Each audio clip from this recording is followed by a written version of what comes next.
La fin de Wimbledon sur service volé, les Jeux Olympiques, le crépuscule de Nadal, l'été américain avec l'US Open. Je crois que c'est le meilleur moment, mon très cher Goat, de t'abonner à cette chaîne, enfin. Ça fait longtemps que tu hésites, t'es pas vraiment sûr si tu dois t'abonner. Eh bien c'est là, c'est maintenant, c'est absolument maintenant qu'il faut le faire. Qualifié pour les demi-finales de Wimbledon sans jouer, Novak Djokovic affrontera Lorenzo Musetti, un match qui pourrait tourner à la démontada, vu le delta entre les deux hommes.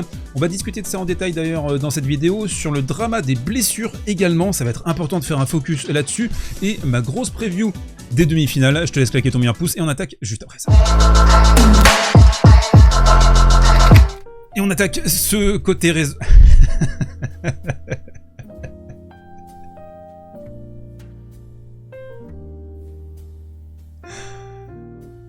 Waouh! Comment réussir à enchaîner après ça? Je sais pas, je vais essayer. Donc on attaque le sujet principal de cette vidéo, ça va être sur Novak, ça va être sur la concurrence également. On va discuter de ça. Donc Tentor Joss qui nous rappelle, c'est le 5e Wimbledon consécutif où Djokovic affrontera un premier demi-finaliste en Grand Chelem. C'est une stat qui est énorme, hein. Donc on a Musetti, Sinner, Norrie, Shapovalov, RBA, Bautista Agut, et depuis 2022, ces 7 adversaires en demi-finale de Grand Chelem n'avaient disputé que 2 demi-finales combinées avant ça. Bon là, il y en a déjà certains qui sont en train de tapoter sur leur clavier, qui sont en train d'écrire mais SV était sympa, mais Djokovic il a 37 ans, c'est normal, il a une expérience incommensurable, il est sur une génération de transition. Bah justement, c'est le sujet, parce que si on observe, allez on va remonter jusqu'au début du 21e siècle, ce qui s'est passé au niveau du tennis, entre 2001 et 2003, on a eu une ère de transition entre l'ère Sampras et l'ère Roger Federer. Ensuite, on a une démonstration quasiment en solo entre 2003 et 2007 de la part de Roger. Après, on a eu un Rafa qui est arrivé, même si Rafa est déjà très pertinent à partir de 2005. Novak et Andy qui ont commencé à popper en 2007, en 2008, etc., etc.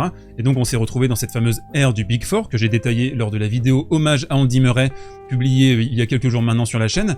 Et à partir de 2017 jusqu'à 2019, on peut dire qu'on a eu la queue du Big Four. 2020 a marqué une rupture nette, pas simplement qu'en tennis, d'une manière générale. Et on s'est retrouvé dans un tennis un peu entre deux eaux à ce moment-là, avec un joueur, un géant, un génie, Novak Djokovic, ultra post-prime, qui a réalisé 2 petits chelems à ce moment-là. Donc assez incroyable de les réaliser aussi tard dans sa carrière.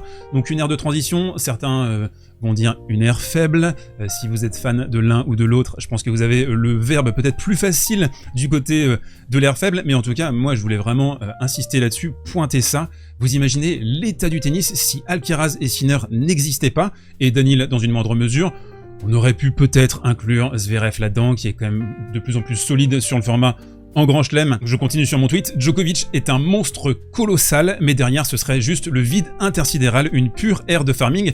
Alors c'est pas pour négliger Novak Djokovic. Si toute ma famille était capturée par des ravisseurs, je vous le garantis, je choisirais Novak Djokovic pour me défendre. Bon, peut-être Nadal sur terre battue à la grande époque, mais sinon ce serait Novak. Novak, il est monstrueux, évidemment qu'il reste toujours pertinent à son âge, mais ça te fait aussi dire que pourquoi Novak continue à jouer, pourquoi Novak a vraiment voulu revenir à Wimbledon malgré l'état de son genou, parce qu'il a la conscience que c'est l'une de ses meilleures chances, avec ses armes, avec son coup droit, avec son service qui est diabolique. Mais la réalité, c'est que sans Alcaraz ni Sinner, qui ont mis un terme à l'ère de transition à partir de début 2024, fin 2023 on peut dire, à partir du moment où on a vraiment 2 joueurs super solides, super stables sur les événements importants qui viennent concurrencer Novak Djokovic, bah, le tennis il serait dans une ère, je trouve, un peu délicate. Parce qu'on aurait un gars certes génial, mais vieux, 37 ans, qui continuerait à accumuler, ce qui ne dérangera pas, je le sais, les fans de Djokovic, mais regardez aussi son parcours pour arriver en demi-finale de Wimbledon et potentiellement en finale. Franchement, ça va. Là, il est vraiment plutôt bien loti. Et justement, il y a un autre sujet que je voulais aborder avec vous, c'est celui des blessures, parce qu'elles ont gangréné le circuit ces dernières semaines. Il y a vraiment un sujet à explorer là-dessus, je pense que c'est pas assez discuté. Alors j'ai essayé de faire une liste depuis Madrid. Medvedev, blessé à la hanche, Sinner, la hanche plus malade, Alcaraz, blessé, diminué à l'avant-bras jusqu'au tournoi de Roland-Garros, Casper Ruud, le virus en demi-finale de Roland, Lehečka qui s'est fracturé le dos à Madrid, Holger Rune, malade, alors malade sur le carnet de correspondance signé par sa maman, Djokovic, le genou, l'opération à Roland-Garros, bien sûr, il a réussi à revenir, Zverev qui s'est fracturé le genou à Wimbledon, Hurkacz qui s'est explosé aussi le genou à Wimbledon, Deminor la hanche, donc forfait à cause de ça. On a donc Dimitrov qui s'est fracturé l'adducteur, Fritz qui s'est fait mal sur la fin du match au genou aussi contre Musetti. Donc on a vraiment une liste qui est gigantesque et on peut se poser la question d'où ça vient. Est-ce que ce sont les cadences infernales?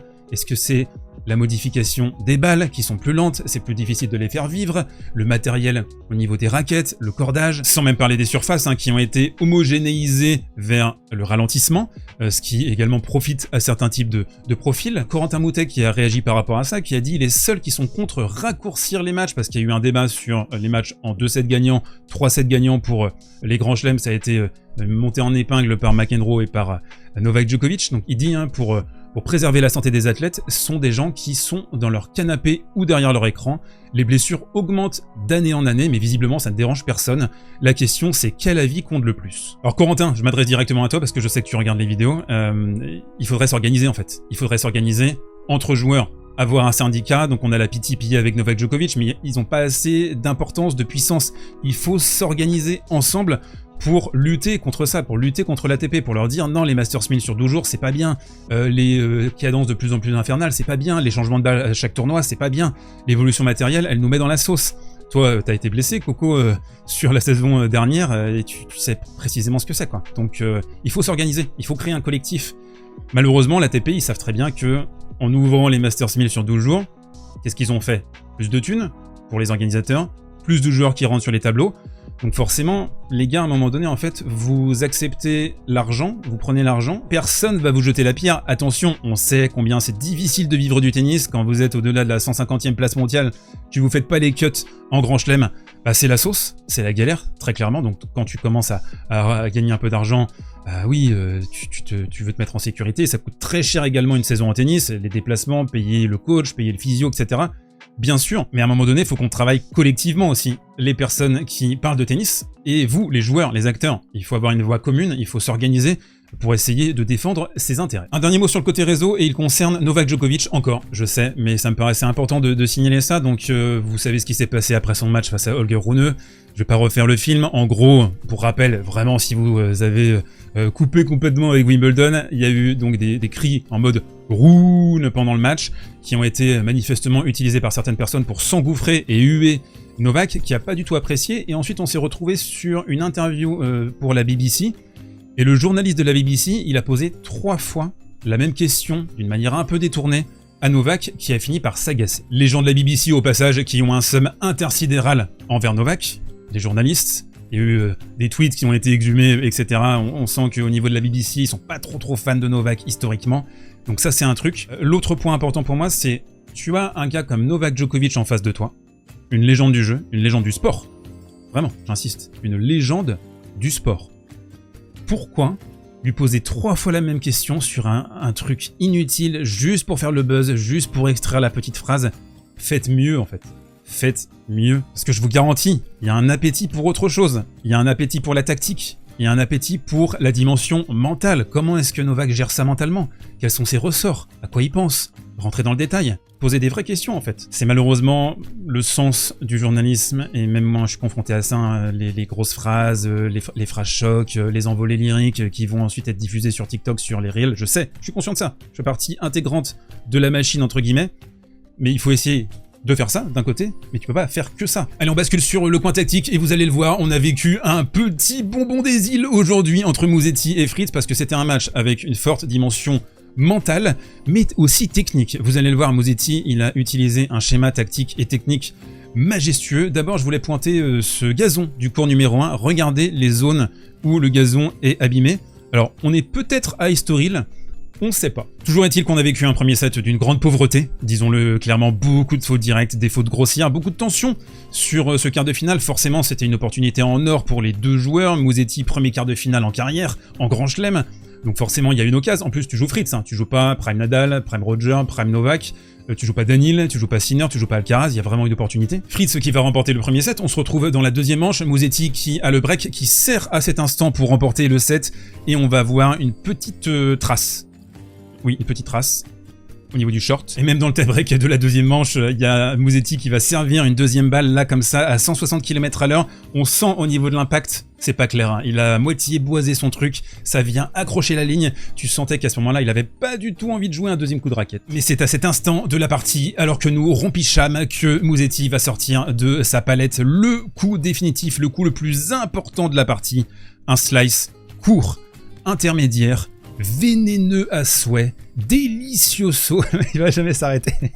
Ce qui a fait que Fritz devait avancer dans le cours, jouer très bas. Fritz, c'est un joueur qui est grand, donc il avait aucune capacité ensuite à engager le duel de slice. Alors il a essayé de recouvrir les revers, mais des revers à 20 cm du sol, très très compliqué. Donc Musetti qui a extrait des fautes directes ou alors des positions préférentielles pour attaquer dans un deuxième temps. Et là, à ce moment-là, dans le troisième, on est sur un Musetti en full zone complète. Le gars, tout ce qu'il touche, il le transforme en or. Il n'y a pas une balle qui est pareille.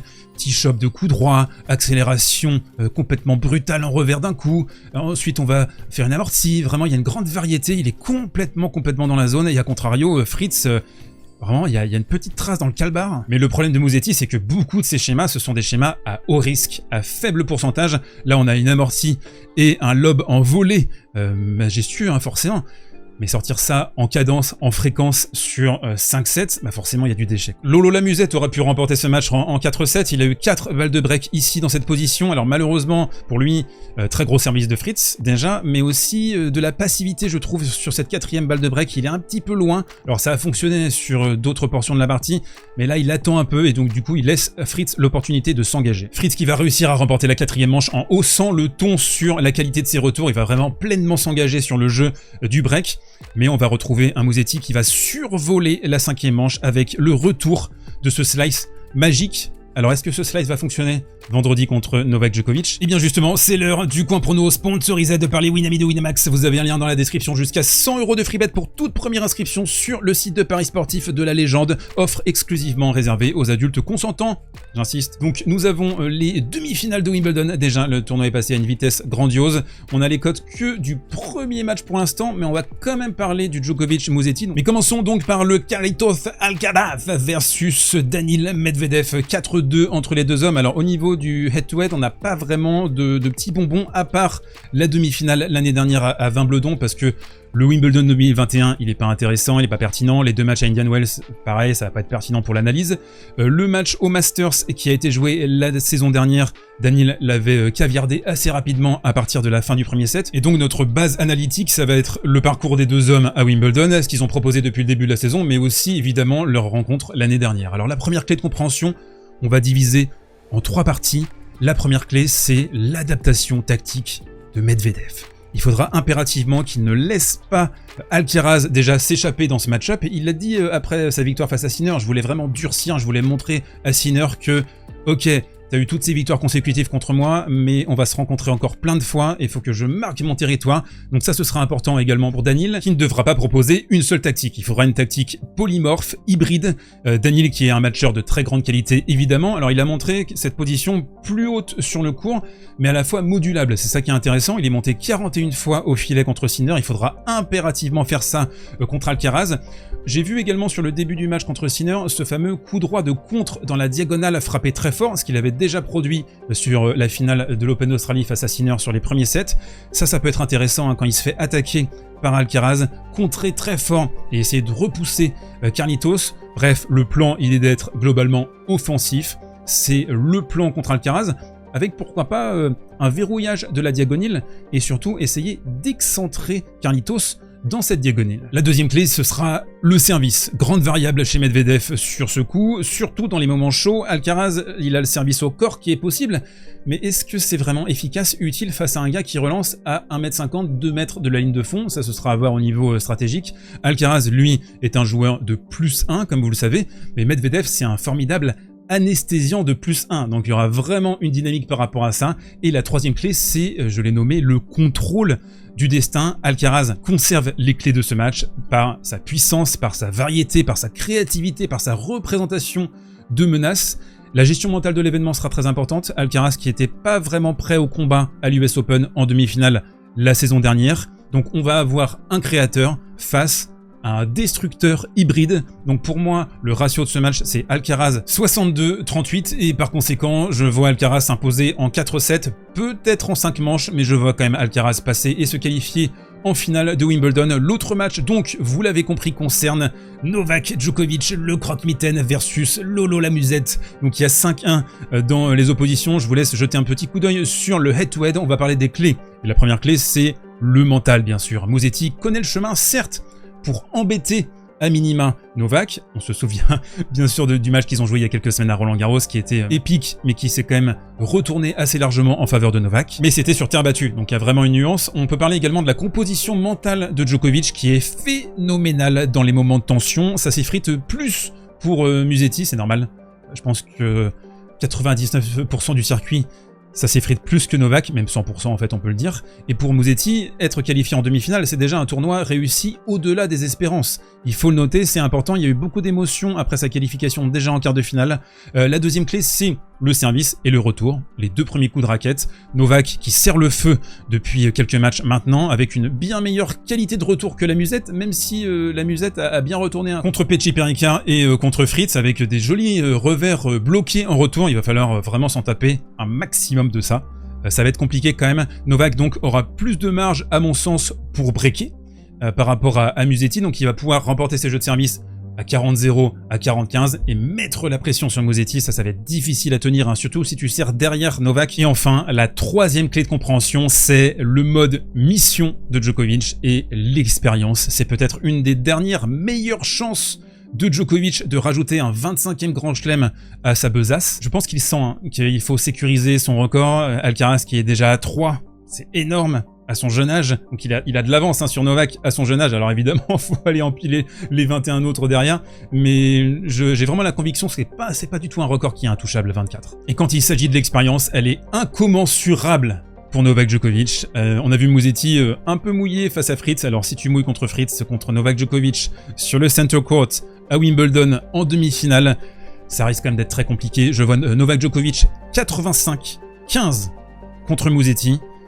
Peut-être le set de Musetti, mais guère plus, quoi. Vraiment en mode flamboyant, énorme, et Djokovic qui passerait un peu à côté sur 15-20 minutes. Et peut-être un manque de rythme aussi, le fait de ne pas avoir joué en quart de finale. Peut-être que ça pourrait jouer. Voilà, donc je vois un remake de la finale de l'année dernière entre Djokovic et Alcaraz, qui étaient mes 2 joueurs à 4 étoiles en début de tournoi. Donne-moi tes pronostics sous ce player. Je veux bien ton avis, qui va remporter ces demi-finales. Ton avis également sur Djokovic. Tableau facile, air de transition. On en parle dans les commentaires et on se retrouve vendredi juste après les demi-finales. La bise, mon très cher Côte.